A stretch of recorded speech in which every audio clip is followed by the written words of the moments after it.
मी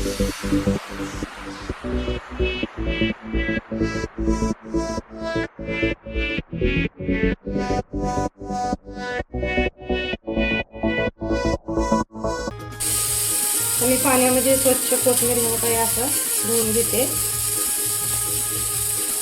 कारण काय त्या गोड्याला माती असते.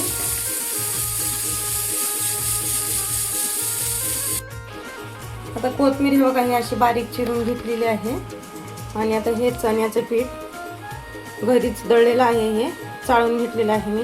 तर गाठी होतात त्यासाठी हे बघा हे असं चाळून घ्यायचं पिठाला. आणि हे कोथिंबीर, लसूण, जिरं हे वाटण बनवून घेतलेलं आहे, हे पण घालते.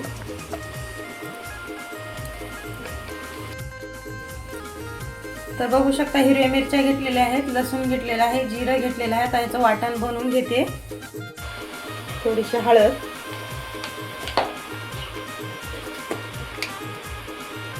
आणि चवीपुरतं मीठ.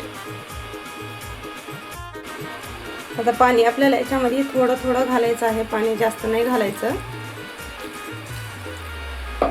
जसं लागेल तसं पाणी वापरायचं आहे याच्यामध्ये.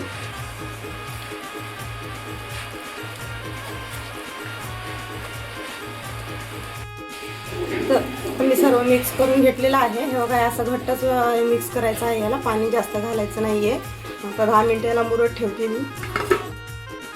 तेल गरम होण्यासाठी ठेवलं होतं, तर तेल गरम झालेलं आहे. आणि इकडं पण 10 मिनिटं झालेले आहेत. तर मी झाकण उघडले आहे. तर आता ह्याच्यामध्ये छोटे छोटे असे बोल करून सोडायचं आहे आणि मंद आचेवरतीच बनवायचं ह्याला.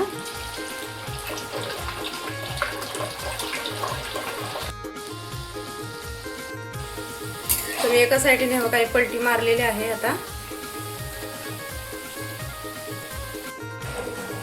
आता दोन्ही साईडने झालेलं आहे. तर मी आता काढून घेते याला भजी.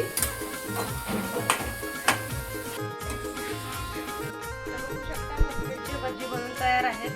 तर तोडून दाखवते तुम्हाला. एकदम क्रिस्पी झालेले आहेत. ते खायला चवीला पण एकदम भारी आहे. तर तुम्ही पण असंच बनवा आणि खा. तर भेटूया आपण पुढच्या रेसिपीला.